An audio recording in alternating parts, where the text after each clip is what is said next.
Hey, everybody, welcome to this week's Star Report. This is Jason here at New Dimensions, Crystals and Reiki in downtown Brenham, Texas. And today's report is for November the 5th through November the 11th, 2025. And it's a doozy. Everything's happening all at once. So if you have been struggling with the intensity of the cosmos, then it is likely to continue. And as usual, we start with our sun, and that is why I think it's going to be intense for the most part. We have a center disk Earth facing coronal hole stream that is en route and heading our way. And of course, coronal hole streams are that compression energy and also triggering of earthquakes. So if you live next to a fault line or someplace that is prone to earthquakes, they're likely to increase in likelihood over the next week or so. And that plasma stream sort of has a magnetic lock when the hole is earth facing and directly. So that's already happened. And then that stream sort of flows on afterwards, which is normally okay, usually sustainable. It's not too large of a coronal hole. It's pretty defined. It looks like a big triangle to me. But there is at least three, maybe four M class to small X class solar flares that are also Earth directed CMEs. So coronal mass ejections. And so when those sort of spark off, those cause a triggering of a couple things. Like if you have autoimmune disorders, it could trigger that, heart palpitations, if you have a heart condition, but just usually an elevation in electrical current through the body, which is sometimes going to be experienced is slight anxiety or heart rate increase. Sometimes it triggers thoughts and epiphanies. So that's a good thing, but also sometimes it causes brainstorms, right? So a whole lot of overthinking might come with that energy. And then, of course, that energy is stacked on top of today's energy that is walloping us with the super full moon. We are currently in Scorpio for our zodiac. And of course, the zodiac alchemically mirrors the physical form. And so when we get into Scorpio, that is our sex glands and our sex organs, or reproductive glands and reproductive organs, if you like.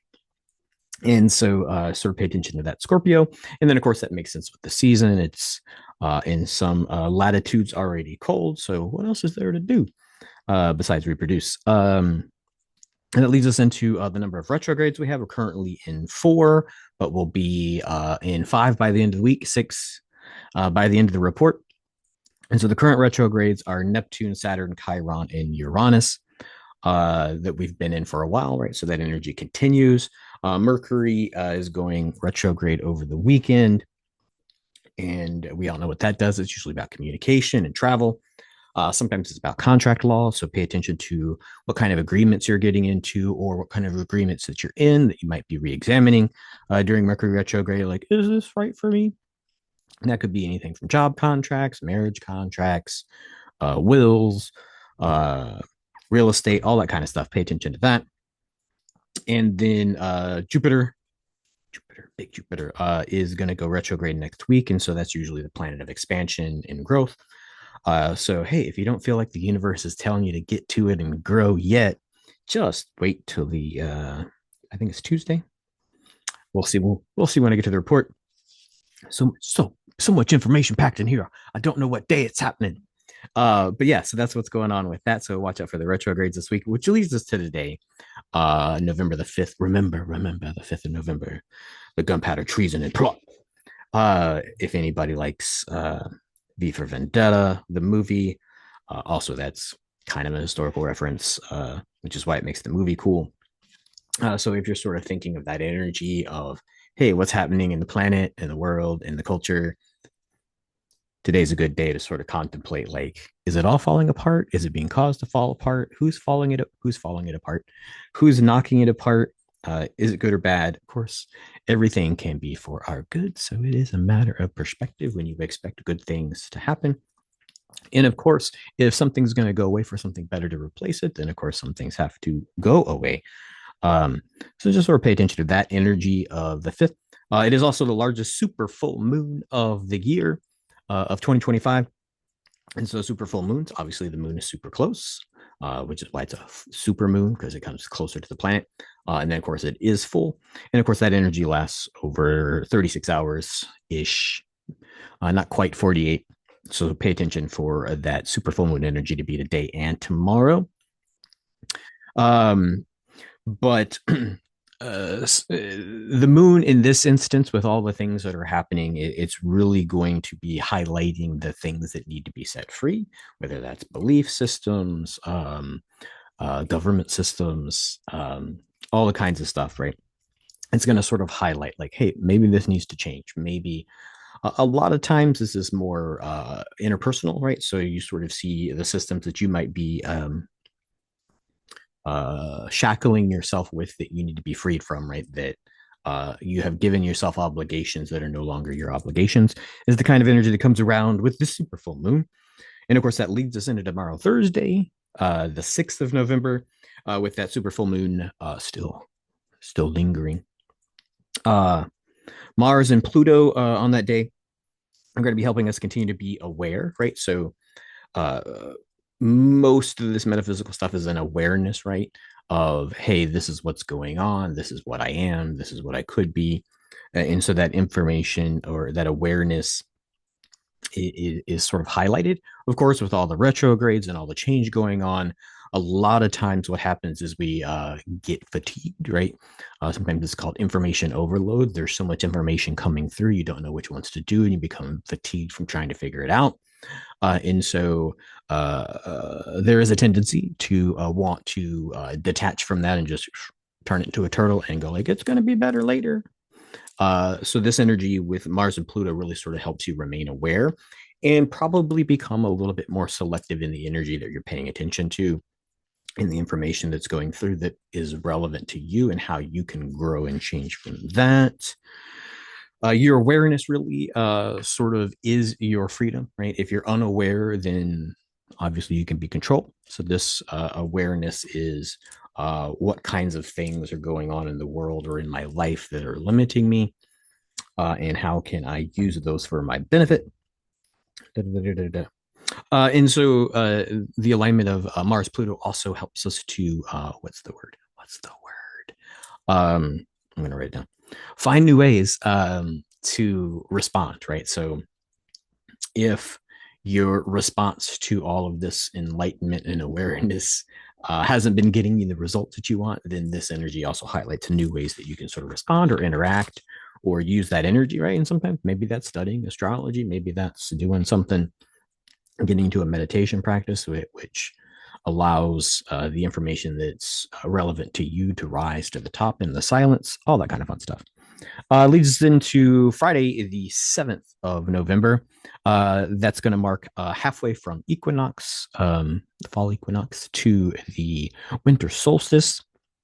And so it's really sort of a time, hey, Good Friday. It's a Good Friday, not Good Friday. That's a good energy to sort of take a breath, sort of take a pause, and sort of realign, allow like, hey, that's a lot of work.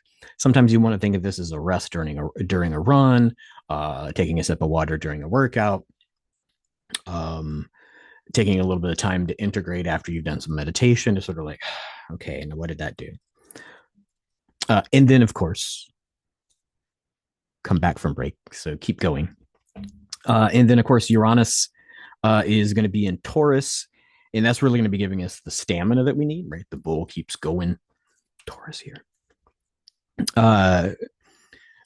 What's the word? It gives us stamina and makes us constructive with our intuition, right? So we're not using our intuition to see what might break, but we're using our intuition to see what we can build from the pieces or the information that we're aware of, right? So also a hard thing, right? So I usually use the term vigilance to remain sovereign, right? So making choices for the self, not having those choices given to you, not being told which one's the best, but deciding which one's the best. That takes a lot of energy.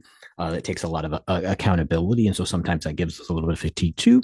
But that Taurus energy and Uranus energy is going to be giving us that highlight where we can actually do it. And then, of course, Venus is going to be squaring Pluto that day as well, and so that gives us a tendency. This guy has that because I like nice things because I'm a Taurus. That energy sort of gives you a tendency to risk or waste money. Like, screw it, I'm gonna splurge or buy the expensive thing or something that I could have waited on. I'm just going to do it now. And so the cautionary tales in this kind of energy, that sort of choice, that choice tree, actually lasts a long way, right? So pay attention not to waste something that you can't afford to keep paying for a long time, right?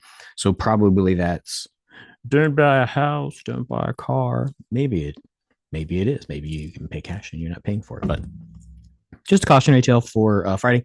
Leads us into Saturday, November the 8th. I was like, what day is after the 7th? It must be the 8th. The moon square Saturn and Neptune. Uh, and so some of the energies that you might be experiencing in that is slow digestion, right? So you might become full quickly, um, all that kind of fun stuff. Whatever slow digestion does to you is what you could be experiencing. So eat light probably on Saturday. That sucks if you have a party on Saturday, but better than being full and crampy. Um, and then, haha, it's funny when I'm going in an energy of the day, all of a sudden, and then the Neptune part is really going to sort of increase the etherical sort of nature of reality. Is going to sort of seem wonky. A lot of times that's going to be experienced as a brain fog. Like you're going to sort of feel like, am I really here or sort of separate from the space that you're in? So just sort of pay attention to that brain fog that it is induced by the cosmos. Um, and so in this digestive slowed state, we could see the unfolding in sort of etheric state. We could see the unfolding of the plan, right? So it's almost like we're sort of like, oh, I'm outside of time and space and I can see what's really happening. That could be an energy that is beneficial that sort of comes from this. So pay attention to that. Um, and then the moon also is going to be trining Venus on Saturday. So that is a good energy for falling in love, deepening love, starting relationships, having marriages, all that fun stuff. It's a good alignment. So if you, by accident of free calendar, are getting married over the weekend, good energy, good choice. It's like intuition leads us to things that are really good for us. Um, yeah, that's I think that's all the Venus stuff that's going on. Moves us into Sunday, November the 9th. And November the 9th, Mercury begins its retrograde for 3 weeks. And really, the highlight of Mercury retrograde is sort of communication styles. And the idea is that rather than be a roundabout or beat around the bush with communication, direct communication is best. Be clear, be concise, double check that you heard. Uh, Always the difficulty in signing contracts during Mercury retrograde, and then travel always becomes a thing because Mercury is also the god of movement. Um, Also, on that day, on Sunday, the sun is going to be trining the moon, which should give us sort of a sense of joy, of happiness, like it's all going to work out. Like, hey, I'm doing the right things. I'm moving in the right directions. I feel good about the self. I feel good about myself in relation to the world, not necessarily in the world. Uh, and yeah, and so could be that you find joy in even the transformation of the things on the surface of the planet as far as human interaction systems go, governments, religion, stuff like that. It could be at the negative sort of view of that you enjoy watching stuff burn. Wherever our joy comes from, right? It's all right. It's fine. It's just the energy. Moves us into Monday. Still going to be feeling the effects of Mercury going retrograde. So that'd be November the 10th. And then the moon is conjuncting Jupiter for that day.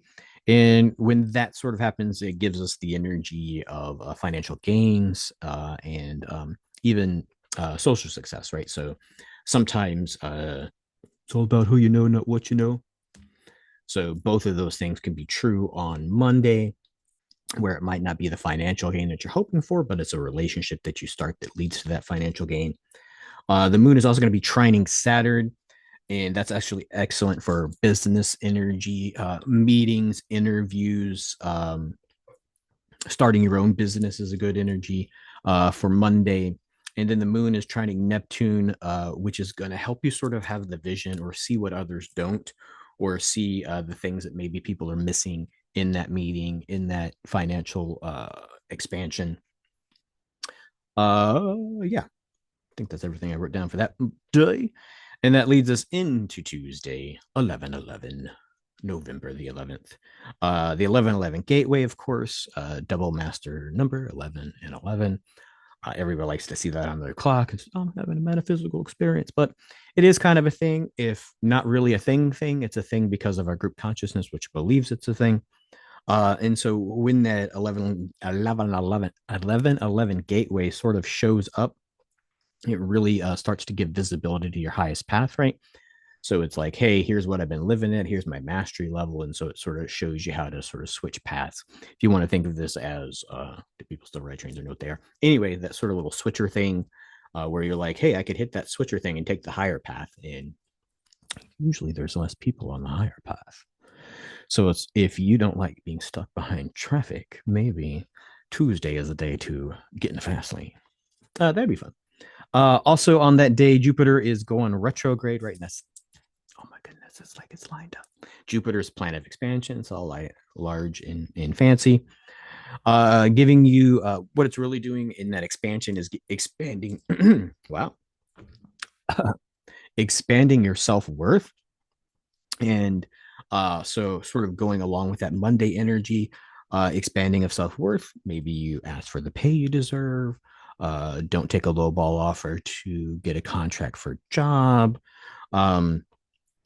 And the energy of the day is really that you should expect those wants, asks, demands to actually be answered. Because not only you see your own worth, but once you see it, you present with it, and then others can see that for you, right? So pay attention to that in your business negotiations on Tuesday.